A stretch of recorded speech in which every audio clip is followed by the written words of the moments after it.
오늘 말씀의 제목이요. 부부 지침입니다. 부부 지침. 지침이라는 말은 가이드라인이라고 생각하시면 되겠습니다. 이러이러하게 하라라는 것이죠. 부부는 이러이러하게 해야 된다라는 것입니다.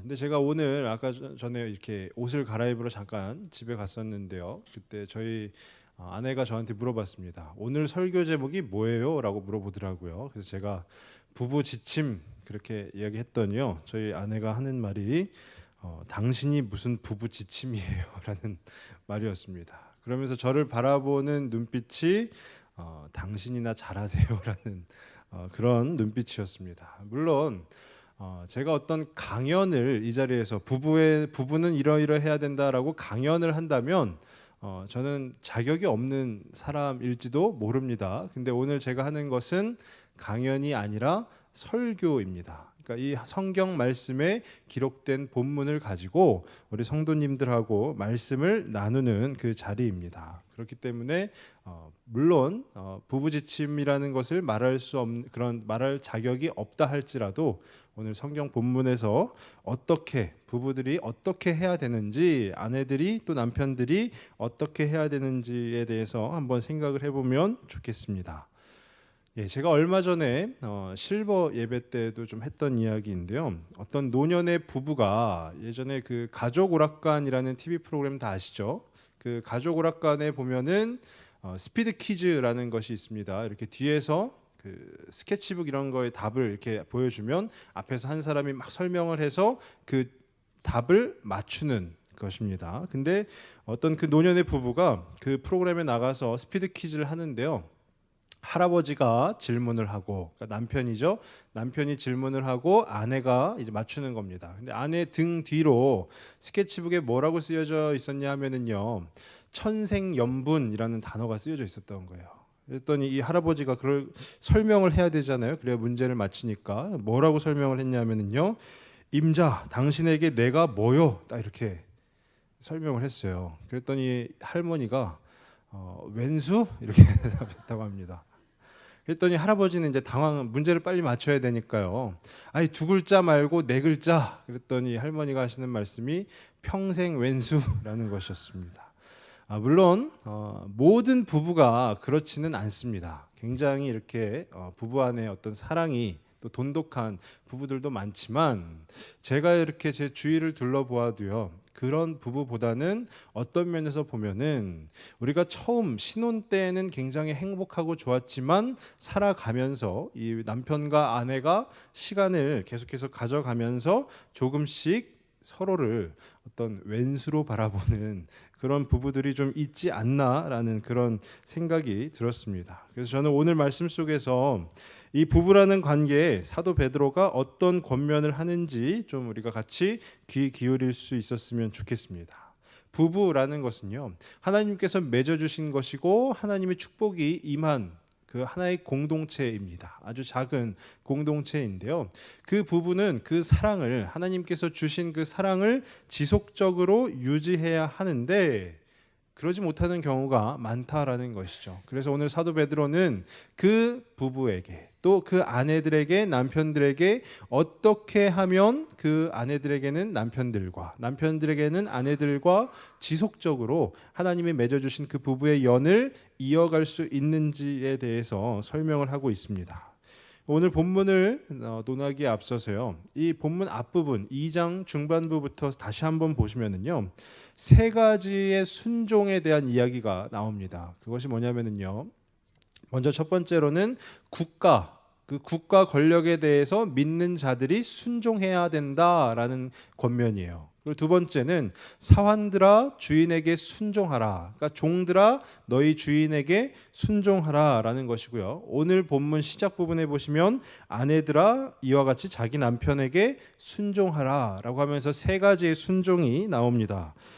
물론 이 순종이라는 것은요. 저희가 지난주에도 생각을 해보았지만 그 사환들이 주인에게 순종할 때 그 주인이 선한 주인이든 아니면 까다로운 주인이든 그것과 상관없이 순종해야 된다고 하였습니다. 그것은 바로 이 종이라는 사람에게 하나님이 부여하신 그 직무, 바로 그 맡은 일에 충실히 다해야 된다라는 것이에요. 근데 오늘 말씀 가운데도요, 아내들아 너희 남편에게 순종하라라는 부분은 그 무엇이냐면요, 아내들에게 하나님께서 주신 그 직무가 있다라는 것입니다. 그 맡은 일이 있다라는 것이에요. 그러니까 남편이 뭐 좀 굉장히 좋은 남편이든 아니면 좀 뭔가 아쉬움이 많은 남편이든 그것과는 상관없이 아내면 아내로서의 그 직무, 맡은 일의 그 책임을 다해서 그 남편에게 순종하라라는 것입니다. 근데 오늘 이 예배의 자리 가운데 이렇게 보면은요, 압도적으로 저희 여성분들이 많습니다. 근데 지금 국가 권력에 순종하는 것 뭐 할 수 있지. 또 어떤 종이 주인에게 순종하는 것, 그러니까 한마디로 얘기해 요즘 말로 따지면 우리 직원이 어떤 회사의 사장에게 순종하는 것, 그것도 할 수 있지. 근데 지금 우리 여성 성도님들의 표정을 보면은요, 남편에게 내가 진짜 순종해야 하는가라는 그 깊은 어떤 고뇌에 찬 표정이 많이 보입니다. 근데 말씀 가운데도 나와 있지만 우리는 그 아내들은 남편에게 순종해야 된다라는 것이에요. 그래서 오늘 말씀을 좀 더 세세하게 살펴보기를 원하는데요. 오늘 말씀은 두 부분으로 나누어져 있습니다. 먼저 1절에 아내들아 하면서 아내들에게 하는 권면이 나오고요. 또 7절에 남편들아 하면서 남편들에게 하는 권면이 나옵니다. 먼저 그 아내들에게 하는 권면에 대해서 한번 생각을 해보면요.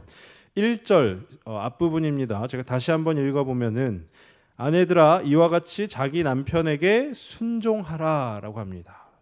이와 같이라는 것은요, 앞선 순종처럼 사환들이 주인에게 순종하는 것처럼 주인이 선한 주인이든 아니면 까다로운 주인이든 그것을 논하기에 앞서서 종에게 하나님이 주신 그 사명을 감당하는 것처럼 그렇게 순종하라라는 것입니다.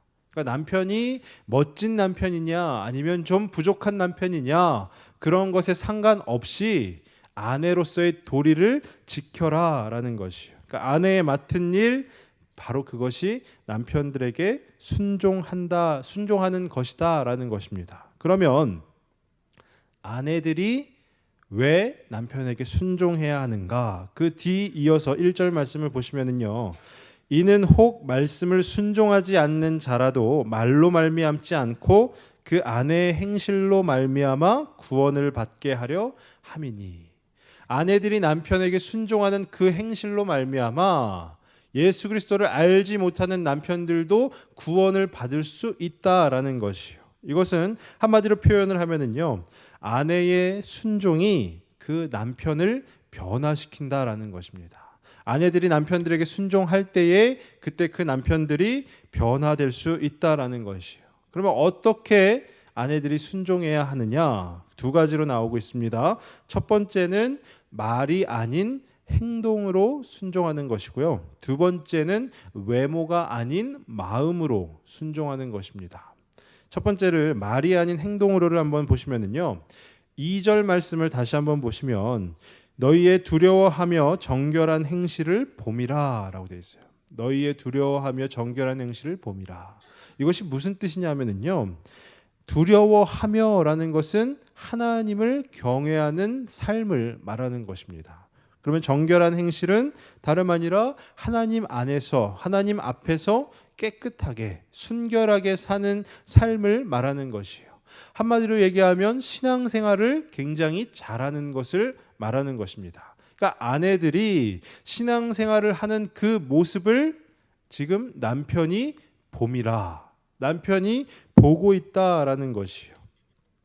어떤 면에서 보면은요, 우리 남편이 나에게 관심이 없는 것처럼 보일지 모릅니다. 내가 교회를 가든 뭐 예배를 가든 어디서 뭐 여전도에서 어디를 가든 전혀 관심이 없는 것처럼 보일지 모르지만 그 남편분들이, 우리 권사님 집사님들이 예배에 가든 교회에 가는 그 모습을 보고 있다라는 것이에요. 구역 모임에 가는 그 모습도 보고, 또 교회 어떤 모임에 참여하는 그 모습도 보고, 또 실제 이 아내들의 현실에서의 삶의 모습들을 우리 남편들이 다 지켜보고 있다라는 것입니다. 그러니까 아내분들이 생각하는 우리 남편은 나에게 관심이 없어라는 것은 오늘 말씀에 빗대어 보면 아니다라는 것이에요. 남편분들이 관심이 없는 것처럼 보일지 모르지만 이 세상에서 우리 남편분들이 바로 우리 아내들에게 관심이 없다면 그 누구에게 관심이 있겠습니까? 가끔씩 제가 이제 주일 사역을 마치고 이제 집에 들어가면은요, 저희 아내가 저한테 물어봅니다. 오늘 제가 입은 옷이 어땠어요? 라고 물어봐요. 솔직하게 잘 기억이 안 날 때가 많습니다. 주일에 제가 막 이렇게 사역을 하다 보면 저희 아내 스치듯이 교회에서 몇 번 봅니다. 근데 그 옷이 어땠느냐고 물어보면 뭐라고 대답을 해야 될지 단 하나죠. 대답은 단 하나죠. 대답이 무엇이겠습니까? 좋아, 당연하죠. 너무 멋졌어, 좋았어, 최고였어. 이것만 하면 그 부부의 주일 저녁은 굉장히 평안해집니다. 근데 거기에 대해서 부부 지침에 대해서 논하기에 굉장히 부족한 저는 뭐라고 얘기를 했냐면요, 잘 기억이 안 나는데 라고 얘기를 합니다. 그러면 거기서부터 다시 이 부부의 주일 저녁은 굉장히 힘들어지기 시작합니다. 근데 남편분들이요, 그것을 안 보는 것이 아닙니다. 바라봅니다. 우리 아내분들이 어떻게 하나님과 교제하고 있는지, 그리고 그 정결한 생활, 하나님 안에서 신앙생활을 어떻게 하고 있는지 그걸 남편분들이 보고 있다라는 것이요. 그러니까 우리 아내분들의 삶의 모습이 어떠해야 되겠습니까? 교회에 가서는 막 박수치면서 찬양하고 뜨겁게 기도하고 집에 돌아와서는 남편을 막 뭐라 하고 하면 이 남편분들 머릿속에서는 혼란이 온다라는 것이요. 우리 아내가 교회만 가면은 저렇게 정말로 이 세상에서 하나님의 자녀는 오직 당신밖에 없는 것처럼 굴더니 집에만 오면은 완전 호랑이 선생님으로 변해서 나를 쥐잡듯이 잡는구나 라고 생각한다면 그 남편이 어찌 그 예수 그리스도에 대해서, 그 복음에 대해서 깨어 있을 수 있겠습니까? 그렇지 않다라는 것이에요. 그러니까 아무리 지금 이 자리 가운데에도 남편분들이 아직 신앙에 열심이 없거나 아니면 교회에 이렇게 다니지 않는 분들이 있는 줄로 압니다. 근데 이 남편분들에게 100번, 1000번 교회 좀 갑시다 라고 아무리 우리가 말로 설득한다 하여서 남편분들이 교회에 오는 경우는 극히 적지 않습니까? 그런데 그 교회에서의 우리 권사님, 집사님들의 그 모습, 댁에 돌아가셔서도 남편 앞에서 하나님을 대하듯이 하신다면 그 남편분이 아마 감동을 받게 될 것입니다. 남편분이 감동을 받고 당신이 믿는 그 예수님 나도 한번 믿어볼까라는 그 고백이 나오게 될 것이라는 것이에요. 남편분들을 위해서 기도 많이 하고 계시죠? 아직 구원을 받지 못한 남편분들을 위해서 정말로 열심히 기도하시지 않습니까? 근데 아무리 기도해도 하나님께서는 왜 우리 남편을 구원시켜 주시지 않을까? 이 생각이 혹시라도 드신다면 제가 감히 말씀드리지만 우리 성도님들의 그 가정에서의 삶의 모습을 한번 되돌아보실 수 있기를 바랍니다. 내가 남편을 정말로 남편 앞에 순종하고 있는지, 아니면 그 하나님을 경외하는 그 삶의 모습을 보여주고 있는지, 정결하게 사는 그 신앙의 열심을 내가 우리 남편에게 보여주고 있는지 한번 되돌아보실 수 있기를 바랍니다. 그래서 1절 뒷부분에 다시 한번 읽어보면은요, 이는 혹 말씀을 순종하지 않는 자라도 말로 말미암지 않고 그 아내의 행실로 말미암아 구원을 받게 하려 함이니. 말씀을 순종하지 않는 자라는 것은 무엇이냐면요, 예수님을 믿지 않는 남편이라는 것이요. 근데 그 예수님을 믿지 않는 남편도요, 아내가 100번 1000번 이야기하는 그것이 아니라 그 아내의 행실로 말미암아 구원을 받게 하려 함이다라는 것이에요. 아내들이 남편에게 순종하는 것은 다름 아니라 그렇게 말이 아닌 행동으로 보여주는 것입니다. 무엇을 보여주냐? 억지로 막 이렇게 예쁜 모습 보여주고 이것이 아니라 하나님을 진정으로 경외하는 그 모습, 그리고 하나님 앞에서 정결하게 살기를 소망하는 그 모습을 보여주는 것입니다. 그러면 그 아내의 행실이 바로 어저께까지도 절대로 교회에 가지 않겠다던 우리 남편들을 변화시킨다라는 것이에요. 저는 간절히 바라기는요, 우리 아내 되시는 분들 그 남편 앞에서 순종함으로써 그 남편분들 변화시키실 수 있기를 바랍니다. 우리가 다른 어떠한 어떻게 하면 우리 남편을 교회에 가게 할 수 있을까? 바로 우리가 하나님 앞에 열심히 하나님을 경외하고 하나님 앞에 정결하게 나아가면 되는 것입니다. 아무리 기도를 해도 되지 않는다, 그래서 이제 기도를 하지 않는다라고 하신다면은요, 그 기도를 하지 않기로 한 그 날 바로 그 다음 날까지 한번 기도를 해보십시오. 그러면 하나님께서 아마 반드시 역사해 주실 것입니다. 대신에 말로만 하는 것이 아니고요, 우리의 행동이 필요하다라는 것입니다. 두 번째는 외모가 아닌 마음으로인데요. 3절 말씀을 다시 한번 보시면은요, 너희의 단장은 머리를 꾸미고 금을 차고 아름다운 옷을 입는 외모로 하지 말고라고 되어 있어요. 근데 단장을 하지 말라는 것이 아닙니다. 우리 여성분들은 단장을 해야 합니다. 이것이 무엇이냐면요, 제가 여성분들은 뭐 화장을 하셔야 됩니다, 옷을 잘 예쁘게 입으셔야 됩니다 라고 어떤 그런 표현을 하는 것이 아니라, 여성이 단장을 하는 것은 하나님이 세우신 질서라는 것이에요. 왜냐하면 한번 생각을 해보십시오. 어떤 뭐 귀걸이, 목걸이, 그리고 막 머리를 예쁘게 하고 또 막 화장을 하는 것, 그것이 여성이 할 때의 일반적입니다. 남성이 그런 것들을 하게 되면 굉장히 일반적이지 않은 것이 되는 것이죠. 이것은 하나님이 세우신 질서라는 것이요, 여성이 본인을 치장하고 꾸밀 수 있다라는 것은 하나님이 세우신 질서라는 것입니다. 근데 이 말씀에 나오고 있는 단장, 즉 머리를 꾸미고 금을 차고 아름다운 옷을 입는 것은 좀 사치스러운 것을 이야기하는 것이요, 쉽게 표현을 하면 다른 것에 신경 쓰지 않고 오직 그것에만 신경을 쓴다라는 것입니다.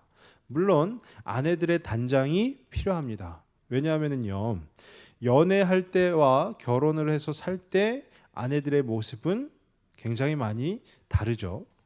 연애할 때의 모습, 결혼하고 나면 오간데 없는 것이 아마 일반적 부부의 삶의 모습일 것입니다. 아내들이 자고 일어나면은 눈에 눈곱이 낀 모습이라든지, 아니면 집에 있을 때 굉장히 이렇게 편하게 옷을 입고 있는 그런 모습이라든지, 이런 모습들이 저희 아내 이야기는 아닙니다. 예, 오해가 없으시기를 바랍니다. 제가 여기저기서 들은 이야기입니다.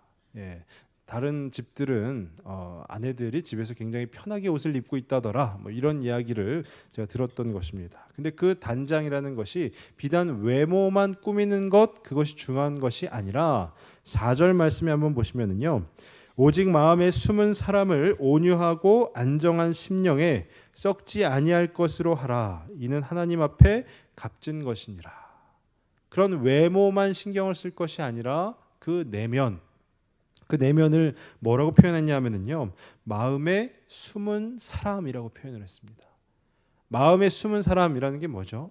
마음을 가꿈으로써, 그 마음을 단장함으로써 숨어있던 그 마음의 내면을 드러내라라는 것이에요. 앞서서는 말보다 행동이라고 했는데요, 그 말보다 행동에 진실을 더하라라는 것입니다. 진정성을 더하라라는 것이에요. 우리가 행동을 한다고 해서 전혀 그러고 싶은 마음이 아닌데 그냥 집에 들어가서는 억지로 남편을 순종하듯이 하는 것이 아니라, 그 마음에 숨어있는 그 사람을 깨워서 그것을 가꿈으로써 남편에게 순종함에 있어서, 남편에게 그 행동을 보여줌에 있어서 진정성 있게 감당하라라는 것입니다. 우리 아내분들 한 가지만 기억하시면 됩니다. 물론 여러 가지가 있을 수 있겠지만 제가 감히 말씀드리는 것은 한 가지만 기억하시면 됩니다. 그것이 뭐냐면요, 혹시 우리 남편분들이 제일 싫어하는 것이 무엇인지 아십니까? 누가 잔소리라고 그러신 것 같은데요. 예, 제 원고를 보신 것 같습니다. 남편분들이 제일 싫어하는 것, 잔소리입니다. 그 잔소리라고 표현하면 좀 그렇고요, 잔소리라고 생각되어지는 아내분의 말씀, 그것을 남편분들이 제일 어려워합니다. 그러니까 이 부분에 있어서요, 행동, 말이 아닌 행동이라는 것은 잔소리를 억지로 바꿔내는 것이에요. 그러니까 억지로라는 것이 좀 그런데 진정성 있게 그 안에서 아내분의 마음 안에서 바꾸어서 표현을 하라라는 것입니다. 요즘에 이런 말이 있습니다. 일식님, 두식시, 삼식놈이라는 말이 있어요. 일식님, 두식시, 삼식놈, 이게 무엇이냐면요, 일식님, 집에서 하루에 한 끼만 먹는 남편을 일식님이라고 표현을 하고요. 두 끼를 먹는 남편은 두식씨라고 표현을 하고요. 세 끼를 다 먹는 남편은 삼식놈이라고 표현을 한다고 합니다. 참 안타까운 이야기인데요. 제가 바로 삼식놈입니다. 예. 그러니까 아내분들이 밥을 먹고 나면은 꼭 이렇게 표현을 하죠. 야, 이거 먹었으면 좀 치우지. 라는 뭐 이런 이야기들을 가끔 하실 겁니다. 안 하시는 분들도 물론 계시겠지만요. 근데 먹었으면 좀 치우지라고 얘기하면 그것이 남편의 귀에는 어떻게 들릴까요? 잔소리로 들립니다. 근데 그러면 어떻게 바꿔볼까요? 야, 우리 남편 이거 치워줬으면 진짜 최고로 좋겠다. 예, 그러면서 남편이 그릇을 들고 싱크대에 갖다 놓으면 야, 그냥 딱 두 가지 말만 기억하면 됩니다. 당신 정말 최고야. 예, 그리고 또 하나는 야, 당신은 어쩜 이렇게 못하는 것도 없어. 모든 부분에 있어서요, 우리 남자들이 굉장히 단순하거든요. 그렇기 때문에 이 두 가지만 기억하시면 돼요. 당신 정말 최고야. 당신은 어쩜 이렇게 못하는 것도 없어. 라고 하면은요, 남편분들은 아내분을 왕비 모시듯이 할 겁니다. 이거는 정말로 뭐 성경에 기록된 이야기는 아니지만 제가 주변에서 바라보면서 체득한, 터득한 이야기입니다. 당신 정말 최고야. 우리 남편, 당신은 왜 이렇게 못하는 것도 없어. 이 두 가지만 한번 기억해 보시고 오늘부터 한번 써먹어 보시기 바랍니다. 그러면 남편분들이 초반에는 좀 이렇게 과격한 반응을 보이실 수 있어요. 과민한 반응. 이 여자가 어디서 뭐 교회 갔다 오더니 뭘 잘못 먹었나라는 반응을 보일 수 있습니다. 근데 그것이 익숙해지다 보면 그때부터 이 남편분은 우리 아내분들을 왕비 모시듯이 할 겁니다. 정말로 어려운 것이 아닙니다. 말이 아닌 행동으로 우리가 우리 마음 가운데서 우러러 나오는 말은 아니라 할지라도 그 진정성을 담아서 한마디 던져보면 그것이 바로 그 남편을 변화시킨다라는 것이요. 그리고 그것이 바로 우리 아내들이 남편에게 순종하는 것이다라는 것입니다. 순종하는 것 그렇게 어려운 것이 아닙니다. 바로 나와 짝을 맺어준, 하나님께서 나와 짝을 맺어준 그 남편을 세워주면 그것이 바로 순종인 것입니다. 한번 우리 아내분들 곰곰이 한번 생각해 보시기 바랍니다. 내가 우리 남편을 얼마만큼 세워주고 있는지 한번 곰곰이 한번 생각해 보시기 바라요. 그 안에서 좀 달라져야 되겠다라는 결심이 서셨다면 오늘부터 실행에 옮기시면 됩니다. 말로 하는 것이 아니라 행동으로 하는 것이고요. 그 안에 진정성, 우리 겉으로만 표현되는 것이 아니라 우리 마음의 중심을 담아서 표현을 하시면 반드시 그 남편분과 함께 또 하나님이 맺어주신 그 사랑, 그 관계 안에서 지속할 수 있는 그 축복의 은혜가 넘칠 것입니다. 근데 여기서 제가 아무래도 말씀을 끝내면 우리 아내분들이 좀 별로일 수 있습니다. 아니 왜 나만 해야 돼? 라고 하지만 사도 베드로도 굉장히 공평하게 표현을 하고 있습니다. 그래서 7절 말씀을 한번 보시면은요, 남편들아 이와 같이 지식을 따라 너희 아내와 동거하고 그를 더 연약한 그릇이요 또 생명의 은혜를 함께 이어받을 자로 알아 귀히 여기라. 이는 너희 기도가 막히지 아니하게 하려 함이라 라고 되어 있어요. 남편들아, 어떤 분이 지금 아멘을 굉장히 크게 하셨는데요. 남편들에게, 아내들에게만 권면을 하는 것이 아니라 남편들에게도 권면을 하고 있습니다. 근데 제가 말씀을 이렇게 묵상하는 과정 가운데 조금 좀 그랬던 부분이 뭐냐면요, 아내에게 향한 권면은 총 6절에 나오고 있는데 남편들에게 하는 권면은 단 한 절에만 나오고 있습니다. 이것이 과연 무엇인가? 남자들에게 긴 말이 필요 없다라는 것인가? 라고 생각이 되지만 제가 물론 뭐 어떤 성경 속의 이야기라고 볼 수는 어렵지만 남자들의 어떤 습성을 생각해 볼 때 진짜 이 단 한 가지라도 좀 해라라고 하는 것이 아닌가 사도 베드로도 그 남자의 어떤 습성을 알고 야 진짜 이것만이라도 아내들을 위해서 좀 해라라는 것이 아닌가라는 그런 생각이 들었습니다.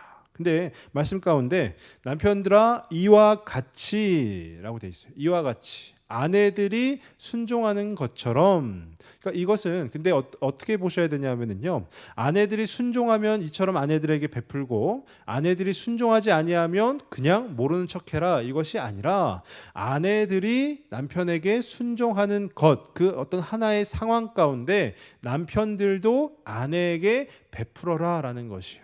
아내를 배려해라, 존중해라 라고 말하는 것입니다. 그러면서 지식을 따라라는 것은 아내를 잘 이해해라라는 것입니다. 남자들에게 제일 부족한 것이 무엇이냐 하면 이 아내에 대한 이해가 제일 부족합니다. 물론 저만 봐도 그렇습니다. 제가 어찌 그 여성의 어떤 그 복잡 미묘한 것을 다 알 수 있겠습니까? 제가 인터넷상에서 어떤 이렇게 받는 그 어떤 한 영상을 봤는데요. 그 영상이 뭐냐면 여성 언어 번역기라는 영상이었어요. 그러니까 여자들이 남자들에게 딱 뭐 무슨 말을 하면은요. 그 말을 그 번역기가 다 번역을 해주는 거예요. 근데 우리 남편들은 어떻습니까? 아내들이 말을 하면 그것을 곧이곧대로 알아듣고 그것만 하죠. 예. 저 같은 경우도 예전에도 한번 말씀드렸지만 저희 집에서 아내가 상 좀 치워주세요라고 하면 정말로 상만 갖다가 싱크대 앞에 놓는다고 표현을 했습니다. 근데 상 좀 치워주세요라는 것에 들어있는 그 언어는 무엇입니까? 모든 걸 다 좀 치워달라라는 것이죠. 근데 남편들은 그것을 잘 이해하지 못한다라는 것이에요. 그러니까 지식을 따라라는 것은 그 아내들의 말을 잘 이해해야 된다라는 것이고요. 또 뒤에서 나오는 너희 아내와 동거하고라는 것은 그 아내를 돌보아 주라라는 것입니다. 그러니까 남편에게 주어진 사명이 그 아내를 돌보아 주어야 한다라는 것이에요. 근데 아내를 잘 이해하고 또 돌보아 주는데 그 이후에 어떻게 하라라고 나오냐면요. 귀히 여기라라고 나옵니다. 귀히 여기라. 어떻게 귀히 여기느냐? 두 가지가 나옵니다. 그를 더 연약한 그릇이요. 연약한 그릇처럼 귀히 여기라라는 것이고요. 뒤이어서 나오는 또 생명의 은혜를 함께 이어받을 자로 알아. 귀히 여기라라는 것입니다. 연약한 그릇이라는 것이 무엇이냐면요.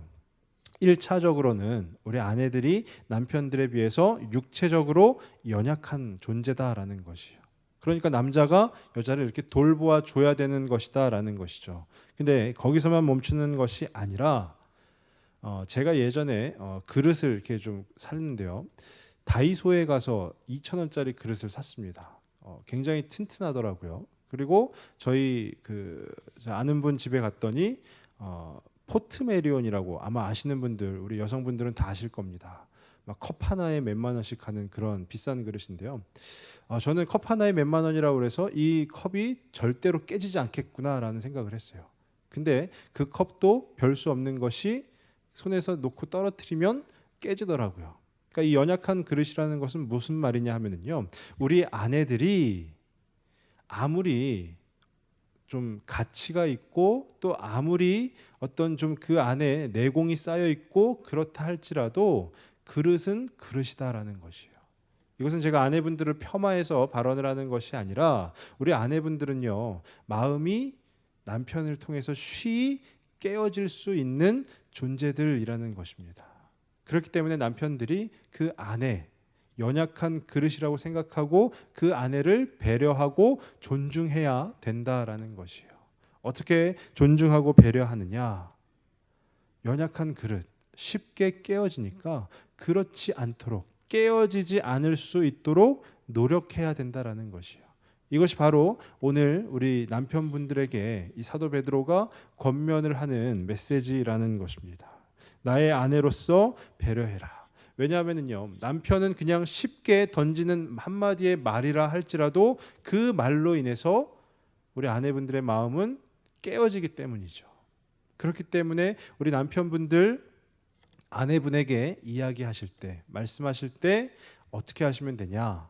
한 번 더 생각하시고 이야기하시면 됩니다. 이 안에서 먼저 이야기를 해보시는 것이죠. 아, 내가 우리 아내에게 이렇게 이야기를 하면 아내의 반응이 어떨 것인가? 우리가 뭐 10년, 20년 같이 살다 보면은요, 충분히 그 반응이 예상이 됩니다.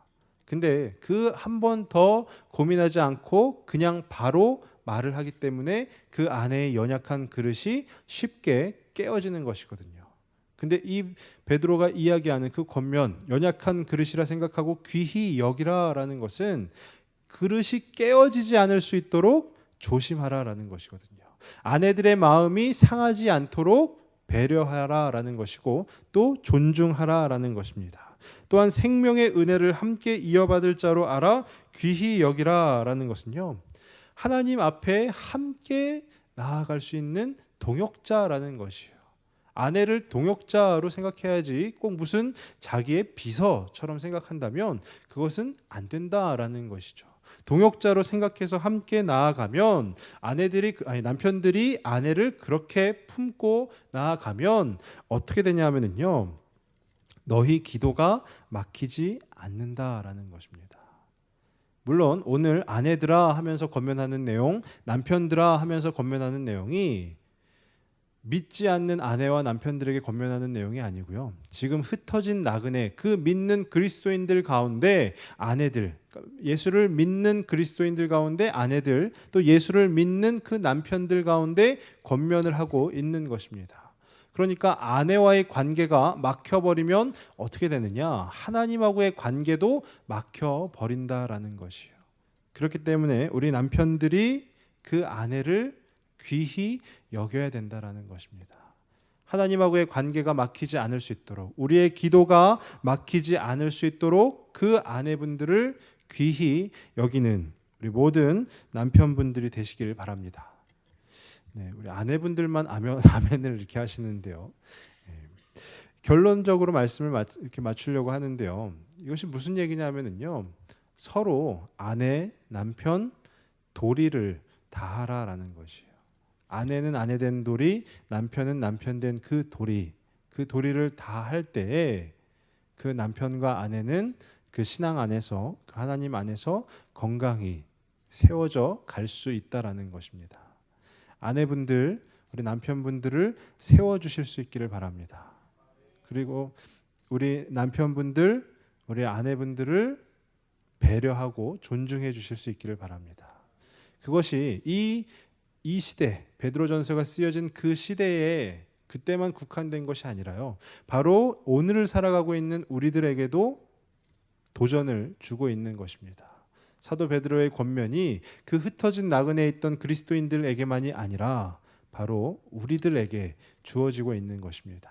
그래서 저는 바라기는 우리 교회에 있는 모든 아내분들과 남편분들이 서로를 세워주고 서로를 배려하고 존중하면서 그 각 가정이 하나님 안에서 건강히 세워져 갈 수 있기를 간절히 바랍니다.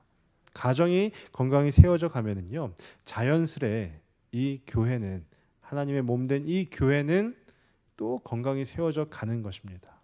가정이 불행하다면, 가정이 힘들고 어렵다면 아무리 그렇다 할지라도 이 교회 또한 마찬가지로 어려워지기 마련입니다. 그래서 저는 간절히 바라기는 우리 성도님들의 그 가정, 또 그 부부 안의 그 관계가 하나님께서 큰 축복을 더하여 주셔서 우리가 서로 세워주고 서로 배려하는 그 남편과 아내가 되시길 간절히 주의 이름으로 축원합니다. 기도하겠습니다.